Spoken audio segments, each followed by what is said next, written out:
The 1993 muster address was made by Jack Fritts, class of '53.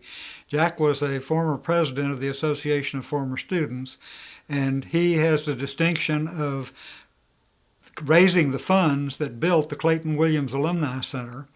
And at the same time, he holds the record for doing 2 musters in one day because of the international date line. He did one in New Zealand and one in Hawaii on the same day, and covered a lot of ground. But Jack's other distinction is he is one of 2 speakers who spent their freshman year at Texas A&M living out along the Brazos River on what was called the Annex. Unfortunately, Jack's not with us any longer, but he left us some memories about his experience as a freshman at the A&M Annex. I'll read you a little bit from his speech. "Let me tell you about some of my experiences as a fish," Jack wrote. "After World War II, many Aggies came back to A&M to finish their education, which had been disrupted by the global conflict. So many, in fact, that the university was overflowing. No major construction had been done the previous 4 years, so the facilities were stretched to the breaking point. In 1946, the administration decided to send the freshman class for the next 4 years to the old Bryan Army Air Base, or as the elaborate brochures described it, the Texas A&M College Annex. A unique learning experience, it said, where there were plenty of dormitories, classrooms, and drill fields.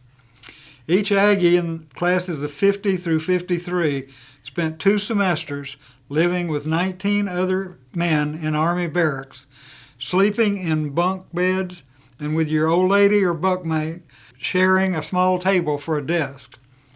We had to go to another barracks to shower, shave, and use the facilities.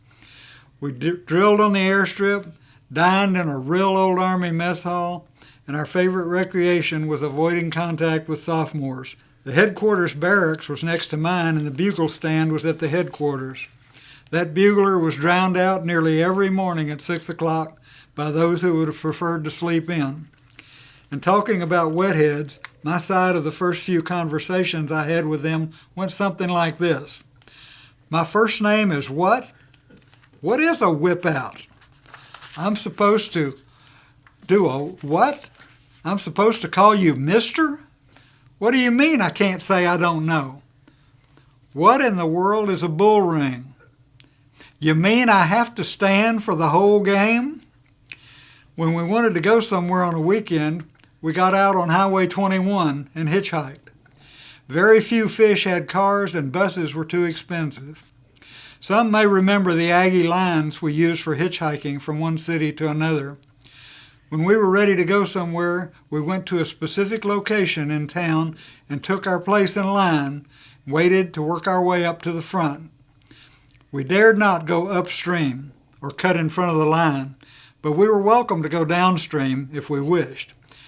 Many times I spent hours hung up in Caldwell or Hempstead or Navasota or Hearne trying to go to Dallas or Austin or any of the other major cities. Despite all that adversity, those 4 classes have consistently been among the leaders in contributions of time and money to the Association of Former Students and to this university.